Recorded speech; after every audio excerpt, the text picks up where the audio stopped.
I have discovered the fountain of youth and I'm going to share it with you today. As you age, you naturally lose muscle. The fountain of youth is exercise. If you could put exercise in a pill, it'd be the best single pill ever created for the rest of humanity. It's not a certain food that you eat, it's not what you drink, it's exercise. That is the most important thing ever. And I'll show you how even in cancer, because that's my specialty, when you look at exercise and what it does to the body, the impact cannot be understated. Breast cancer patients who exercise have a lower risk of recurrence once they get rid of their cancer. Colon cancer patients also have a lower risk of death. And you already see where this is going, right? Prostate cancer, also a lower chance of death just by exercise. Woo! Okay, pretty heavy investment.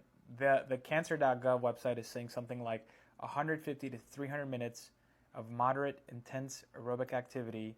So I guess that's like, if you're in the gym for 3 hours, right? So even if you want to do a half hour of the elliptical or Stairmaster, again, a lot of cancer patients might not have the energy for this in the beginning, especially when their treatment starts. But over time, since nowadays cancer is more of a chronic disease, people are living with cancer for 10, 20 years, you won't feel as tired after your immediate episode of treatment. So that's when you start to get into the exercise, and if you keep up that habit, you have amazing results ahead of you. The second worst thing behind smoking is sitting, but based on the tone of this video, you would think that it's actually sitting. But again, sitting, smoking, all things that are kind of modifiable, right? You can't help certain things in your life. If you're born with a family history where someone has a certain type of cancer and they get married to someone who might have that same type of cancer, chances of you getting that same type of cancer are elevated. And that's something you can't do about, at least for now, until we figure out genetic editing.